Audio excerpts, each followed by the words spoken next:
2024 সালে SSC ICT পরীক্ষায় ময়মনসিংহ বোর্ডে প্রথম অধ্যায় থেকে যে সৃজনশীল প্রশ্নটি আসছিল সেটা ব্যাখ্যা সহ বিস্তারিতভাবে আলোচনা করব। তাই ভিডিওটি না টেনে প্রথম থেকে শেষ পর্যন্ত দেখতে থাকো। ক নাম্বার দেওয়া আছে নিউরাল নেট কি? নিউরাল নেট হলো ডেটা বা তথ্যকে প্রক্রিয়া করার জন্য এমন একটি পদ্ধতি যেটি মানুষের মস্তিষ্কের মতো কাজ করে।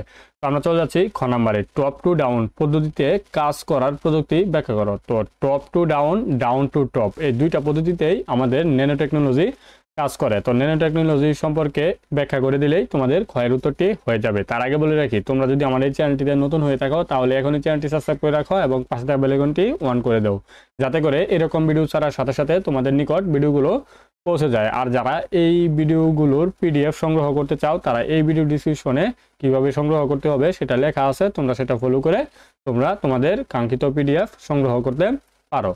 তো টপ টু ডাউন পদ্ধতি, যেটা ন্যানো টেকনোলজি বলছিলাম, তো তোমরা উত্তরটা এভাবে লিখতে পারো, টপ টু ডাউন পদ্ধতিতে কাজ করার প্রযুক্তি হলো ন্যানো টেকনোলজি।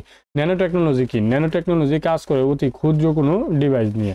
তো এখানে তোমরা বিজ্ঞান ও প্রযুক্তি ব্যবহার করে 1 থেকে 100 ন্যানোমিটার আকৃতির কোনো কিছু তৈরি করা এবং ব্যবহার করার প্রযুক্তি হলো ন্যানো টেকনোলজি। ক্ষুদ্র থেকে বৃহৎ এবং বৃহৎ থেকে ক্ষুদ্র, এই দুটি পদ্ধতিতে ন্যানো টেকনোলজি বা ন্যানো প্রযুক্তি ব্যবহৃত হয়। এই প্রযুক্তির প্রধান সুবিধা হচ্ছে এর মাধ্যমে কোনো পদার্থের অণু পরমাণুকে ইচ্ছামতো সাজিয়ে কাঙ্ক্ষিত রূপ দেওয়া যায়। এখানে কি বলছে, তুমি ধরো ছোট ছোট কোনো ক্ষুদ্র বস্তু তোমার আছে, এই সবগুলোকে একত্রে জোড়া লাগিয়ে তুমি চাইলেই বড় কোনো বস্তু তৈরি করতে পারবা, এটা বলছে। আবার হচ্ছে এটা, আবার তোমার এই বড় একটা বস্তু আছে সেটাকে ভেঙে ভেঙে ক্ষুদ্র কোনো বস্তুতেও রূপান্তর করতে পারবা, এই কথাটাই বলছে। বর্তমানে জিন প্রকৌশল, তড়িৎ প্রকৌশল, যন্ত্র প্রকৌশল ইত্যাদির ক্ষেত্রে এই টেকনোলজি ব্যবহার করা হয়। তো এই ছিল আমাদের ক্ষয়ের উত্তর। তো তোমরা যদি আমাদের এই চ্যানেলটিতে নতুন হয়ে থাকো তাহলে এখনই চ্যানেলটি সাবস্ক্রাইব করে রাখবা এবং পাশে থাকা বেল আইকনটি অন করে দিবা, যাতে করে প্রথম অধ্যায়, দ্বিতীয় অধ্যায়, তৃতীয় অধ্যায়, চতুর্থ অধ্যায় ও পঞ্চম অধ্যায়ের সকল ক্লাসগুলো তোমরা একেবারে প্র্যাকটিক্যাল টাইপিং এর মাধ্যমে এবং তোমরা সরাসরি কোডিং এর মাধ্যমে শিখতে পারো। তো তোমরা যারা এখনো আমাদের এই চ্যানেলের 2023 ও 24 সালের এসএসসি পরীক্ষার যেই ক্লাসগুলো বা ভিডিওগুলো আছে, এসএসসি পরীক্ষার যেই প্রশ্ন উত্তরগুলো আছে দেখো নাই, তারা এই ভিডিও ডিসক্রিপশনে প্লেলিস্ট পেয়ে যাবা, সেখান থেকে ধারাবাহিকভাবে দেখে আসতে পারো। তো আমরা চলে যাচ্ছি গ নাম্বারে। গ নাম্বারে কি বলছে, উদ্দীপকে বিমান প্রশিক্ষণ প্রযুক্তি বর্ণনা করো। তো উদ্দীপকের দরকার হয় না, এখানে দেখো বিমানের প্রশিক্ষণের কথা বলছে, বিমান প্রশিক্ষণ, তার মানে আমরা এখানে বুঝতে পারছি ভার্চুয়াল রিয়েলিটির কথা বলছে। তো উদ্দীপকে আমরা দেখি কি বলছে, সরাসরি বিমান চালনা না করেও প্রযুক্তির কল্যাণে মিস্টার এক্স একজন বৈমানিক। এখানে কি বলছে যে বাস্তবে কোনো বিমান নেই, কিন্তু সে প্রযুক্তির মাধ্যমে বিমান চালানোটা শিখছে। তো সেটা কিসের মাধ্যমে? ভার্চুয়াল রিয়েলিটির মাধ্যমে। তো ভার্চুয়াল রিয়েলিটি কি? বাস্তব নয় কিন্তু বাস্তবের মতো মনে হয় এমন একটা কৃত্রিম পরিবেশ যেখানে যে কোনো কিছুর প্রশিক্ষণ আগে নিয়ে তারপর বাস্তব ভিত্তিক কাজটা করা যায়। এতে করে তার যে ঝুঁকি সেটা থাকে না এবং সে সহজেই এই বিষয়গুলো আয়ত্তে আনতে পারে ভার্চুয়াল রিয়েলিটির মাধ্যমে সে কাজটা করে। তো এখানে তোমরা গ নাম্বার উত্তরটা এভাবে লিখতে পারো, উদ্দীপকে বিমান প্রশিক্ষণে ব্যবহৃত প্রযুক্তি হলো ভার্চুয়াল রিয়েলিটি। নিচে এই প্রযুক্তি বর্ণনা করা হলো। ভার্চুয়াল রিয়েলিটি হলো হার্ডওয়্যার ও সফটওয়্যারের মাধ্যমে তৈরিকৃত এমন এক ধরনের কৃত্রিম পরিবেশ যা ব্যবহারকারীদের কাছে এমনভাবে উপস্থাপন করা হয় যাতে তারা এটিকে বাস্তব পরিবেশ হিসাবে মনে করে। ভার্চুয়াল রিয়েলিটিতে ব্যবহারকারী সম্পূর্ণরূপে একটি কম্পিউটার নিয়ন্ত্রিত পরিবেশ নিমজ্জিত হয়ে যায়। তথ্য আদান প্রদানকারী বিভিন্ন ধরনের ডিভাইস সংবলিত চশমা, হ্যাট, গ্লাভস, স্যুট ইত্যাদি পরিধান করার মাধ্যমে ভার্চুয়াল রিয়েলিটিতে বাস্তবকে উপলব্ধি করা যায়। তো এটুকু পর্যন্ত আমি বলি যে ভার্চুয়াল রিয়েলিটি একটি কাল্পনিক জগৎ যেটা ত্রিমাত্রিক ইমেজের মাধ্যমে কম্পিউটার সিমুলেটর ব্যবহার করে তৈরি করা হয়। সেখানে আমাদের বিভিন্ন ধরনের সরঞ্জামের প্রয়োজন হয়, যেমন আমাদের হেড মাউন্ট ডিসপ্লে, যেটাকে সংক্ষেপে এএসএমডি বলে। তো এটা চোখে লাগালে সেটা একবারে ত্রিমাত্রিক মনে হয়, বাস্তবের মতো মনে হয়। তারপর আমাদের শরীরের কোনো স্পর্শকাতর বিষয় হলে, যেমন যুদ্ধক্ষেত্রে যদি প্রতিপক্ষ গুলি করে সেই গুলিটা যাতে আমার শরীরে লাগছে এমন মনে হয়, সেটার জন্য একটা স্যুট ব্যবহার করা হয় এবং আমাদের হাতে পায়ে গ্লাভস লাগানো হয় যাতে করে আমরা কোনো কিছু ধরলে সেটা বাস্তবের মতো, অর্থাৎ ত্রিমাত্রিক ইমেজে সফটওয়্যারে যেটা দেওয়া আছে সেটা যাতে আমরা গিয়ে ধরলে সেটা বাস্তবের মতো মনে হয় যে আমরা দৌড়ছি। শুধু তাই নয়, কানে হেডফোন ব্যবহার করা হয় অতি উচ্চমানের, যেটাতে মনে হবে সাউন্ডটাও আমাদের বাস্তব, যেখানে আমরা আছি সেখানকার সাউন্ডটি, এগুলো আসলে ব্যবহার করা হয়।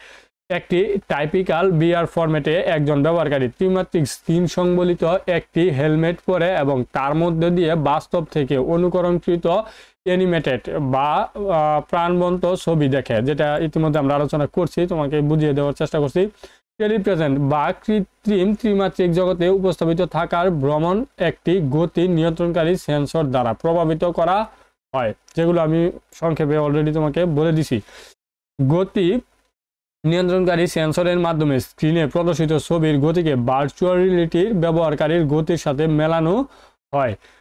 যখন ভার্চুয়াল রিয়েলিটি ব্যবহারকারীর গতির পরিবর্তন হয় তখন স্ক্রিনে প্রদর্শিত দৃশ্যের গতিও পরিবর্তন হয়। অর্থাৎ যখন একজন ভার্চুয়াল রিয়েলিটির কারীর চোখে চশমাটা লাগানো থাকে, সে যদি এক জায়গা থেকে আরেক জায়গায় যায়, তখন সেই যে সফটওয়্যার দ্বারা একটা সফটওয়্যার দ্বারা ত্রিমাত্রিক ইমেজ তৈরি করা হয়েছে, সেই ইমেজটা তৈরি করা হয় যাতে এটা বাস্তবের মতো মনে হয়। এভাবে ভার্চুয়াল রিয়েলিটি ব্যবহারকারী কৃত্রিম ত্রিমাত্রিক জগতের সাথে মিশে যায় এবং সেই জগৎকে একটি অংশে পরিণত হয়। বিমান প্রশিক্ষণের ক্ষেত্রে, এই যে মূল প্রশ্ন এখন, বিমান প্রশিক্ষণের ক্ষেত্রে ভার্চুয়াল রিয়েলিটি ফ্লাইট সিমুলেশন কৌশলের মাধ্যমে এমন ধরনের পরিবেশ তৈরি করা হয় যার ফলে প্রশিক্ষণার্থী মনে করেন তিনি সত্যিকারের বিমান নিয়ন্ত্রণ করছে। অর্থাৎ বিমান চালাতে গেলে যেই পরিবেশ তৈরি হতে পারে সেই পরিবেশ ত্রিমাত্রিক ভার্চুয়াল রিয়েলিটির মাধ্যমে তৈরি করে দেওয়া হয় এবং সেখানে সব কিছু সুযোগ সুবিধা থাকে এবং সে বিমান যখন প্রশিক্ষণ নেয় তার মনে হয় সে সত্যিকারের বিমানই চালাচ্ছে। এই পরিবেশে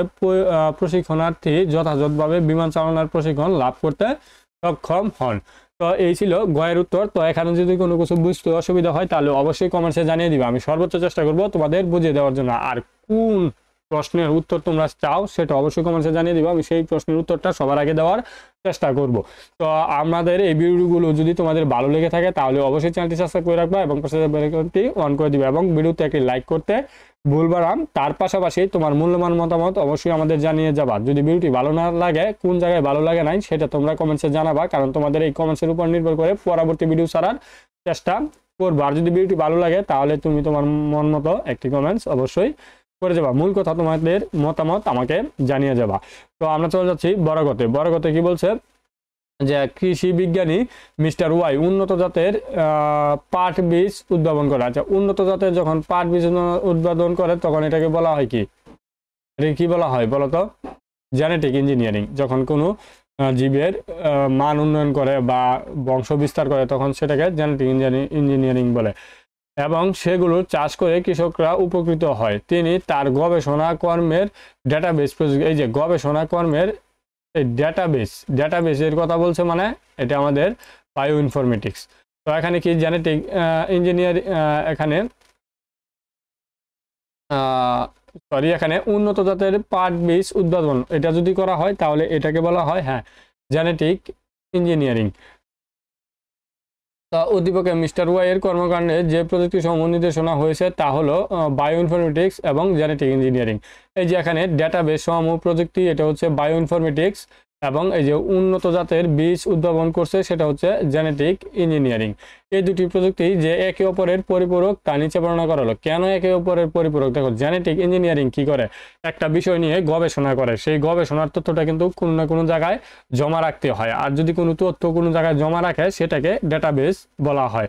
এই যে জাতটা যখন উদ্ভাবন করে তখন তার গবেষণালব্ধ যে তথ্য সেটা কিন্তু ডাটাবেস আকারে জমা রাখে। তাই আর ডাটাবেস যেখানে জমা রাখে, ডাটাবেস জমা রাখার প্রক্রিয়াটাকে বলা হয় বায়ো ইনফরমেটিক্স। অর্থাৎ ভূপৃষ্ঠের যে জীব বা উদ্ভাবন এই বিষয়গুলোর কোনো ডাটা যেখানে জমা রাখা হয় সেটাকেই বায়ো ইনফরমেটিক্স বলা হয়, বা বায়ো ইনফরমেটিক্সের মাধ্যমে সেই ডাটাগুলো সংরক্ষণ করে রাখা হয়। তাই বলা যায় এই দুইটা একে অপরের সাথে ওতপ্রোতভাবে জড়িত। তো তোমরা উত্তরটা এভাবে লিখতে পারো। উদ্দীপক অনুসারে মিস্টার ওয়াই এর উন্নত জাতের পাট বীজ উদ্ভাবনের প্রযুক্তি হলো জেনেটিক ইঞ্জিনিয়ারিং এবং তার গবেষণা কর্মের ডেটা সংরক্ষণের প্রযুক্তি হলো বায়ো ইনফরমেটিক্স। আমরা জানি কোনো জীব থেকে জিন বা ডিএনএ ভিন্ন জীবে স্থানান্তর যথা জিন পরিবর্তনের কৌশল হলো জেনেটিক ইঞ্জিনিয়ারিং। বিভিন্ন আধুনিক প্রযুক্তি যেমন ডিএনএ সিকোয়েন্সি উদ্ভাবনের ফলে বিশ্বব্যাপী জৈব তথ্যের অর্থাৎ বায়ো ইনফরমেশনের সমাহার দ্রুত হারে বৃদ্ধি পাচ্ছে। এরই সাথে সমাহার বৃদ্ধি পাচ্ছে কম্পিউটেশনাল কৌশল এবং তথ্যবিদ্যা ও ইনফরমেটিক্সের প্রয়োজনীয়তা জন্ম নিল বায়ো ইনফরমেটিক্স।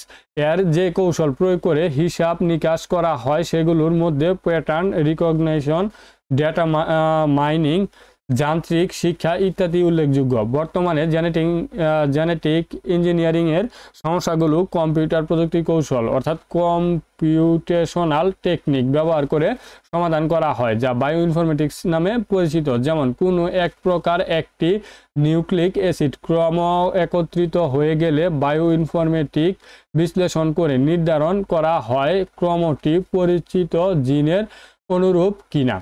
অর্থাৎ কথা নির্দ্বিধায় বলা যায় জেনেটিক ইঞ্জিনিয়ারিং এবং বায়ো ইনফরমেটিক্স একে অপরের সাথে পরিপূরক। দেখো, একটা গবেষণা করা হয়েছে, একটা জিনকে বের করা হয়েছে গবেষণা করে, বা জিনটা উদ্ভাবন করা হয়েছে, যেটা হচ্ছে আমাদের জেনেটিক ইঞ্জিনিয়ারিং। সেই জিনটার তথ্যগুলো বায়ো ইনফরমেটিক্সের মাধ্যমে জমা রাখা হয়েছে। আবার যখন পরবর্তীতে একই ধরনের গবেষণা চলে আসবে, সেটা যখন আবার এখানে চার্জ দিবে বায়ো ইনফরমেটিক্সে, সেখানে কিন্তু এই তথ্যটা মিলে যাবে। অর্থাৎ যদি এটা হয়ে যায় তাহলে মিলে যাবে, আর না হলে মিলবে না। তখন কিন্তু গবেষণার কাজটা আরও এগিয়ে নিয়ে যেতে পারবে। এই কথাগুলোই এখানে বলছে। তো এই ছিল গয়ের উত্তর। তো তারপরেও যদি এখানে কোনো কিছু বুঝতে অসুবিধা হয় তাহলে অবশ্যই কমেন্টসে জানিয়ে দিবা, আমি সর্বদা চেষ্টা করবো তোমাদের বুঝিয়ে দেওয়ার জন্য। তো ভিডিওটি প্রথম থেকে শেষ পর্যন্ত দেখার জন্য তোমাদের অসংখ্য ধন্যবাদ।